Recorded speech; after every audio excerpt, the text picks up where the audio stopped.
Aujourd'hui, nous allons parler d'abondance et d'abondance alimentaire et de son paradoxe, la peur du manque, la peur de manquer de nourriture, la peur d'avoir faim.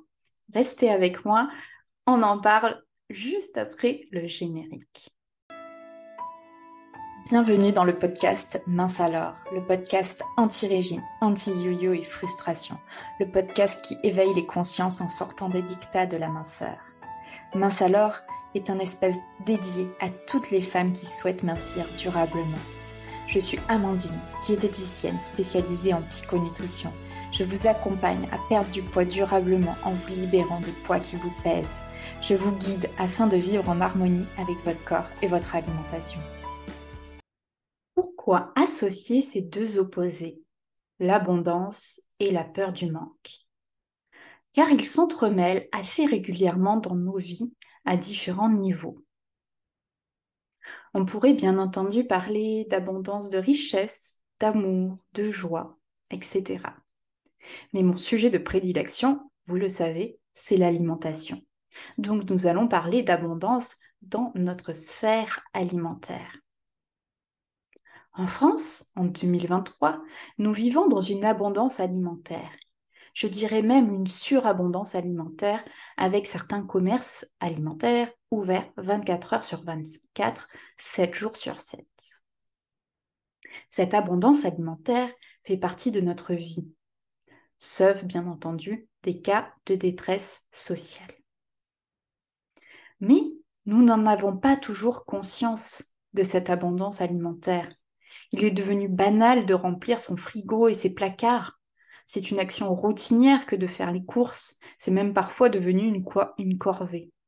C'est même parfois une corvée de se déplacer pour se procurer de la nourriture afin de nourrir nos cellules. Un comble quand on pense à nos ancêtres préhistoriques qui parcouraient des kilomètres pour se nourrir sans être certains de ce qu'ils trouveraient. Difficile à l'époque d'établir sa liste de courses. Aujourd'hui, on peut vite se mettre dans tous ces états dès que l'on annonce une pseudo-pénurie de blé, ou de moutarde. On se met alors à faire des réserves avec cette peur au ventre de manquer. Manquer de quoi? C'est sous-estimer la capacité innée de l'homme et du corps humain à s'adapter et à survivre à de nombreux événements. Si des personnes ont survécu par temps de guerre, nous survivrons à une pénurie de moutarde, je vous l'assure. Nous vivons dans l'abondance alimentaire et paradoxalement, nous avons peur de manquer de nourriture. Voici quelques questions pour vous situer dans la peur du manque. Comment vous sentez-vous quand votre frigo est presque vide? Quelle émotion naît en vous quand votre frigo est vide? Est-ce que vous mangez avant d'avoir faim, par peur de manquer plus tard? Est-ce que vous mangez plus que votre appétit pour anticiper la peur d'avoir faim plus tard? Est-ce que vous avez toujours quelque chose à manger avec vous quand vous vous déplacez?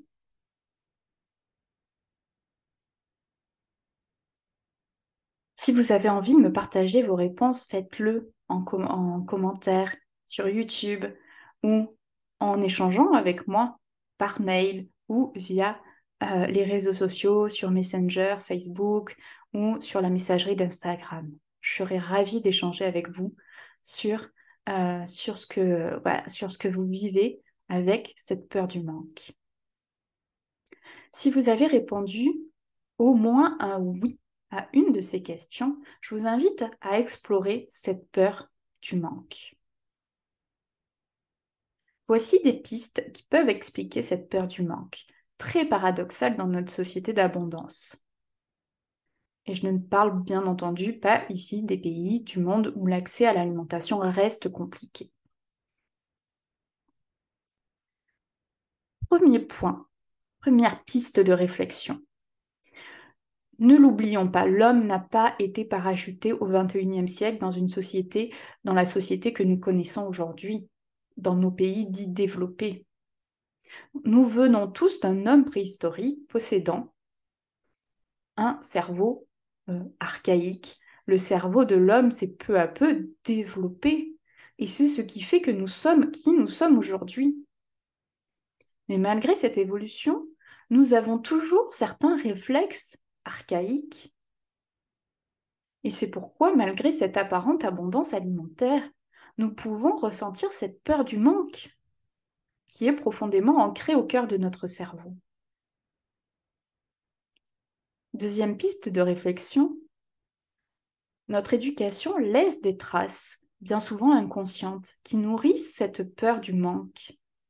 Toutes les fois où l'on vous a forcé à ne pas partir à l'école le ventre vide, toutes les fois où l'on vous a vivement encouragé à finir votre assiette sous prétexte que certains enfants du monde meurent de faim, toutes les fois où l'on vous a interdit de manger parce que ce n'était pas l'heure alors que vous aviez faim, tous ces schémas peuvent être à l'origine de votre peur du manque de nourriture aujourd'hui. Troisième piste de réflexion, nos mémoires transgénérationnelles peuvent également de manière inconsciente nourrir notre peur du manque.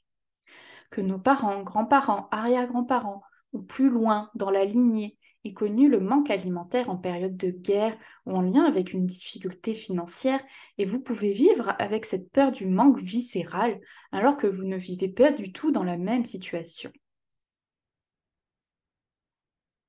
Quatrième point de réflexion, une fabuleuse culture, alors c'est très ironique bien entendu, une fabuleuse culture entretient à merveille cette peur du manque. La culture des régimes, qui nourrit avec abondance l'industrie des régimes. Et oui, le régime par définition est une restriction, de quelque nature qu'elle soit, que l'homme s'impose en vue de perdre du poids. Votre cerveau, notamment les parties les plus anciennes de votre cerveau, ne fait pas la différence entre une restriction subie, la guerre, la famine, et une restriction imposée par vous-même pour perdre du poids. Résultat, votre corps va développer les mêmes mécanismes de défense et de survie. Votre métabolisme va se mettre à ralentir, va passer en mode économie d'énergie, et vous stockez plus facilement les nutriments en surplus sous forme de graisse. Et oui, l'homme est programmé pour survivre. Et tant bien que mal, à force de volonté, vous avez réussi à perdre vos kilos et que vous arrêtez votre régime, votre organisme, placé en état de manque durant plusieurs semaines, plusieurs mois de régime, va s'empresser de refaire des réserves d'énergie en vue de prochains épisodes de restriction du nouveau régime. Et petit à petit, se met en place l'effet yo-yo qui vous fait grossir régime après régime. Je vous ferai un épisode de podcast sur l'effet yo-yo. L'industrie du régime nourrit la peur du manque de l'homme et l'homme nourrit avec abondance l'industrie des régimes avec son porte-monnaie. La boucle est bouclée. Sortir de la peur du manque et du système des régimes est une étape essentielle si vous avez ce souhait de maigrir durablement, de trouver votre poids d'équilibre, de vous sentir pleinement bien et libre dans votre alimentation. Et c'est en prenant conscience de nos conditionnements inconscients que l'on peut évoluer durablement. Et c'est ce que je vous amène à effectuer, ces prises de conscience dans mes différents accompagnements, que ce soit au niveau individuel en consultation ou que ce soit dans l'espace en ligne, enfin libre, un espace d'évolution pour vous alléger durablement des poids qui vous pèsent, pour alléger durablement votre corps et votre esprit. Vous retrouverez toutes les informations pour prendre rendez-vous, toutes les informations sur l'espace enfin libre en commentaire. Et n'hésitez pas à me partager, à me poser vos questions, à me partager vos ressentis par rapport à cet épisode, en lien avec cet épisode. Et moi, je vous retrouve tout bientôt dans un nouvel épisode de Mince alors. Merci pour votre écoute. Je vous retrouve dès la semaine prochaine pour un nouvel épisode de Mince alors. Pour ne rien rater, pensez à vous abonner à la chaîne. Si vous avez aimé ce podcast, likez et partagez-le aux personnes à qui ça pourrait faire du bien. Partagez-moi vos expériences et vos ressentis en commentaire, je me ferai un plaisir de vous répondre.